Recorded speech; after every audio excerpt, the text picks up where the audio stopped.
Welcome back to Patch Math, where today we are going to finish multiplying polynomials with a binomial times a trinomial. This is why I don't like the FOIL method, and a big part of me would like to go into that tangent, but I'll say that for our lessons. There is a new pattern that emerges.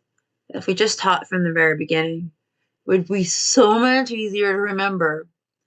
But we teach FOIL, and then we go back and teach, well, FOIL can really be viewed as taking the first term, 3x here, and distributing it to every single term in the trinomial, and then taking your second term and distributing it to every single term in the trinomial.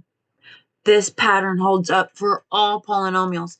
If you take each term in the first polynomial and distribute it to each term in the second polynomial, you will succeed at multiplying polynomials. Let's just dive right into this problem. I'm going to start with the green.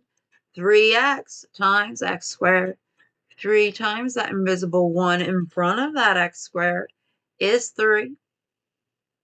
And x to the first power times x squared is x to the 1 plus 2, which is x cubed. You can also look at that as x times 2 more x's, so that is 3 x's being multiplied all together, x cubed.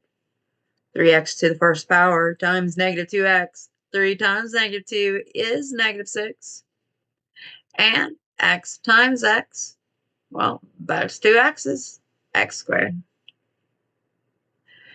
Last, we take the 3x to the 4. 3 times 4 is 12. And x times no other variable, well, that's just x. Moving on.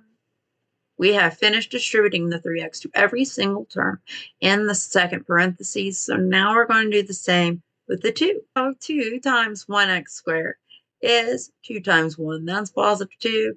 X times no other variable, or excuse me, x squared times no other variable is x squared. Then we have 2 times negative 2x. 2 times negative 2 is negative 4. And x times no other variable is x. And last but not least, we have our constants. It's a number without a variable attached to it by multiplication. And we have 2 times 4, that is 8.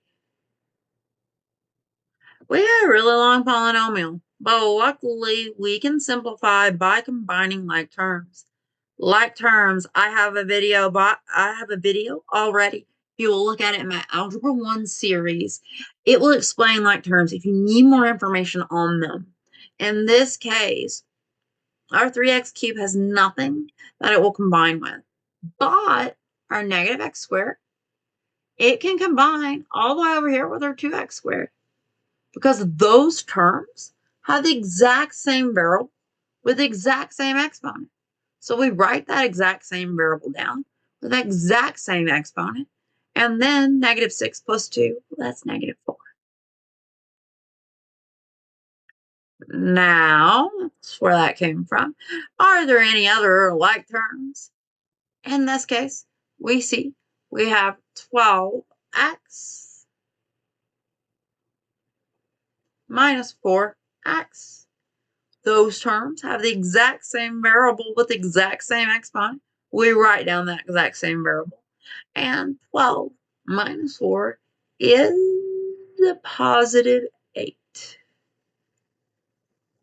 If you'll see, our 3x cubed had no other like terms. There were no other terms with an x cubed in them. And our 8, there were no other terms that were constants. So we just write those down. And here's your final polynomial. We have a 4-term polynomial, also known as a quadnomial. And this has a degree 3. And so degree 3 is also known as a cubic. And so this is a cubic quadnomial, because usually whenever you are learning these topics, you are also learning how to name them in mathematical terms. And there you have it. Our multiplying polynomial series is complete. I'm sure at some point I'll add more to it, but for the time being, this should get most Algebra 1 students through their exams. Thank you so much for your time.